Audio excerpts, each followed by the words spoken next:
मैंने खेल की शुरुआत राजा के सामने के पॉन को 2 घर आगे बढ़ा के की।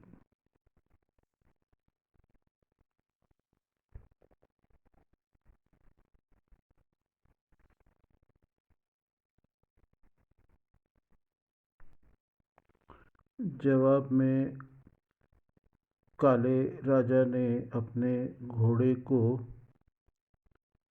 ऊंट के सामने के घर में रख दिया।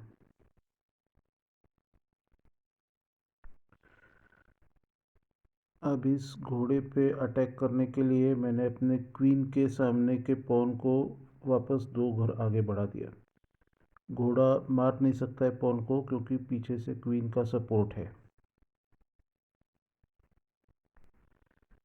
जवाब में काले राजा ने अपने क्वीन के सामने के पॉन को 1 घर आगे बढ़ा दिया।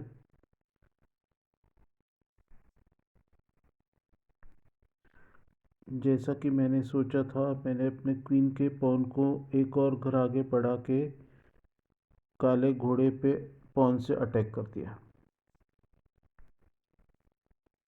काले घोड़े ने अपने आप को बचाते हुए खुद को राजा के सामने के चौथे घर में रख दिया, जिससे वो पॉन के अटैक से बच जाए।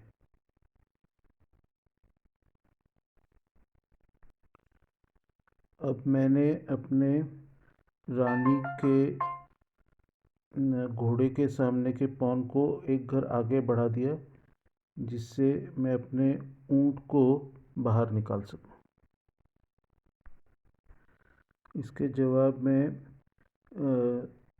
काले राजा ने अपने सफ़ेद डायगोनल में होने वाले ऊंट को बाहर निकाल के सफ़ेद मतलब मेरी क्वीन पे अटैक कर दिया।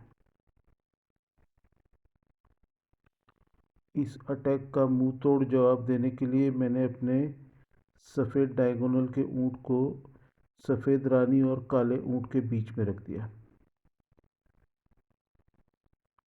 काले ऊंट ने मेरे सफ़ेद ऊंट को मार गिराया।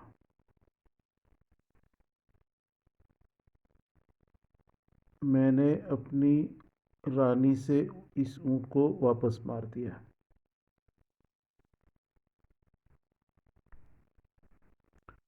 अब काले राजा ने अपने घोड़े को कैसलिंग करने के बाद सपोर्ट करने के लिए घोड़े के सामने के घर में तीसरे घर में घोड़े को रख दिया। जैसा कि मैंने पहले सोची था, वैसे ही मैंने अपने ऊंट को काले डायगोनल में निकाल दिया, लॉन्ग डायगोनल में, जिससे वो काले डायगोनल पे अटैक कर सके। इसके जवाब में काले घोड़े ने अपनी जगह छोड़ के राजा के ऊंट के सामने के 5वें घर में चला गया और मेरे रानी पे अटैक करने लगा। रानी को घोड़े के अटैक से बचाने के लिए मैं रानी को ऊंट के सामने के तीसरे घर में ले गया और घोड़े पे वापस अटैक करने लगा। अभी ये घोड़ा अनप्रोटेक्टेड है, इसलिए इसको इसको या तो बचाना चाहिए या तो हिलाना चाहिए।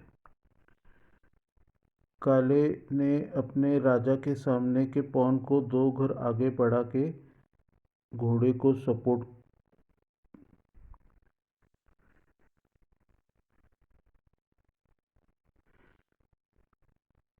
2 घर आगे बढ़ा के घोड़े को सपोर्ट किया। इस पॉन को मैंने n% रूल की मदद से मार गिराया, मतलब मेरा डी फाइल में रखा हुआ पॉन राजा के सामने के तीसरे घर में जा पहुंचा।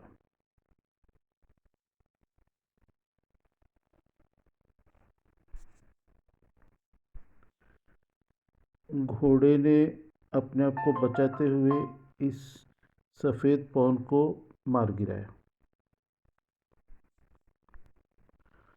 अब कैसलिंग क्वीन साइड में करने के लिए मैंने अपने बी फाइल में रखे हुए घोड़े को ऊँट के सामने के तीसरे घर में मतलब C3 घर में रख दिया। काला घोड़ा वापस क्वीन पे अटैक करने के लिए राजा के तीसरे घर को छोड़ के रानी के काली रानी के सामने के पांचवें घर में जा पहुंचा और मेरी रानी पे अटैक करने लगा। यह घोड़ा मेरे C2 पॉन पे भी अटैक कर रहा है, इसलिए मेरे को C2 पॉन को भी बचाना पड़ेगा और रानी को भी बचाना पड़ेगा। इसलिए मैं रानी को D3 घर में ले गया और वापस घोड़े पे अटैक करने लगा। काले राजा ने अपने घोड़े को बचाते हुए उसको C6 घर में रख दिया। अब मैं अपने बाकी के लोगों को काम पे लगाने के एवज से अपने G फाइल में रखे हुए घोड़े को F3 घर में ले गया। मेरी देखा देखी में काले राजा ने भी अपने दूसरे घोड़े को बाहर निकलते हुए F6 घर में रख दिया। जैसा कि मैंने सोचा था, अपने किंग को मैंने कैसलिंग करके सुरक्षित कर लिया क्वीन साइड की तरफ। मतलब हाथी आ गया क्वीन के पीछे और राजा आ गया C8 घर में, C1 घर में, सॉरी। अभी घोड़े को जो कि F6 घर में था उसको काले राजा ने रानी के सामने के सफ़ेद घर में रख दिया। अपने अटैक को जारी रखते हुए मैं अपने घोड़े को C3 घर से निकाल के D5 घर में रख दिया।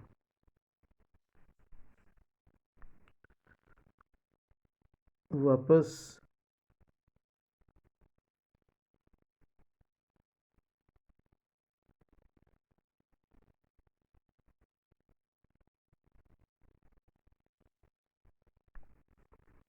काले राजा ने क्वीन पे अटैक वापस करने के लिए अपने क्वीन के सामने रखे हुए घोड़े को उठा के राजा के सामने के चौथे घर में रख दिया और क्वीन पे अटैक करने लगा। अभी मैं इस घोड़े को अपने घोड़े से भी वापस मार सकता हूँ।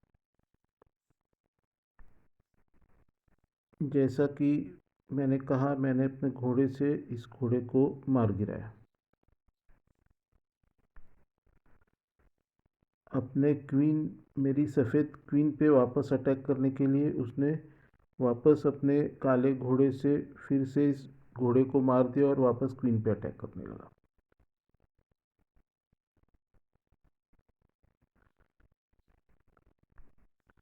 अपनी क्वीन को घोड़े के अटैक से बचाने के लिए मैंने अपने काले डायगोनल में रखे हुए ऊँट से इस घोड़े का सफाया कर दिया। काले राजा ने अपने क्वीन के सामने के तीसरे घर में रखे हुए पॉन से मेरे ऊँट को मार गिराया।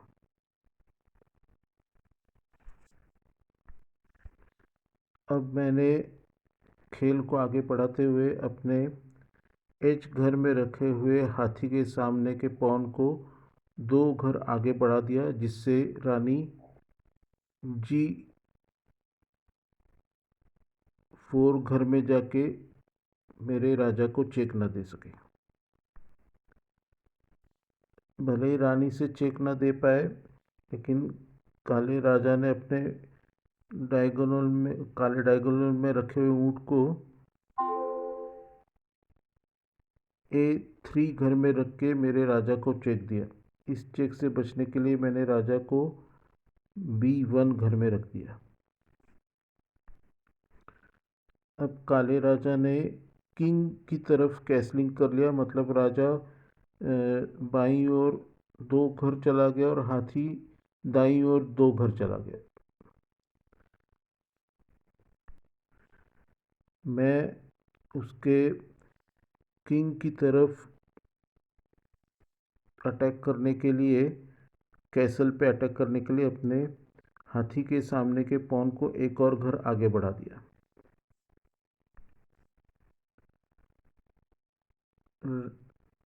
काला राजा अब H8 घर में चला गया, जिससे वह G7 पॉन को हाथी से सपोर्ट कर सके। मैं अभी एक अपने H घर में रखे हुए पॉन को 5वें घर से 6ठे घर में ले गया और उसके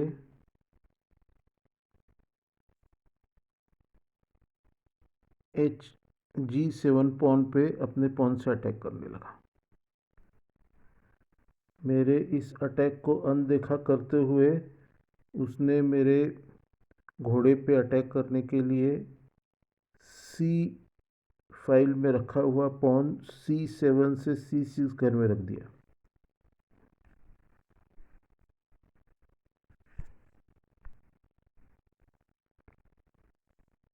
मैंने मौके का फ़ायदा उठाते हुए तुरंत इस G7 पॉन को अपने H5 में रखे हुए पॉन से मार दिया और राजा को चेक दिया।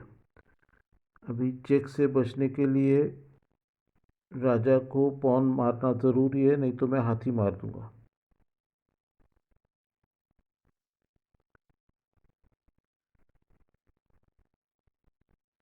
इसके बाद मैं क्वीन को G3 घर में जाके राजा को चेक दे दिया। इस चेक से बचने के लिए राजा को या तो आगे जा सकता है, सिर्फ एक ही घर है, वह कोने में H8 घर में चला गया। अभी मैंने अपने H घर में रखे हुए हाथी से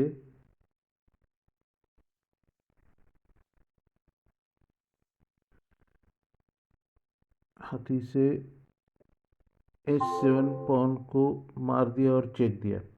अभी कुछ इलाज नहीं है, राजा ने हाथी को मार दिया और अब मैंने खेल का अंत करते हुए अपने D5 में रखे हुए हाथी को H5 में रख के राजा को चेक दे दिया। अभी इस चेक से बचने के लिए एक ही उपाय था, वह अपनी रानी को बीच में ले आया और इस रानी को मैंने वापस अपने हाथी से मार दिया और चेक दे दी। इस तरह खेल ख़त्म हो गया, चेकमेट। धन्यवाद देखने के लिए।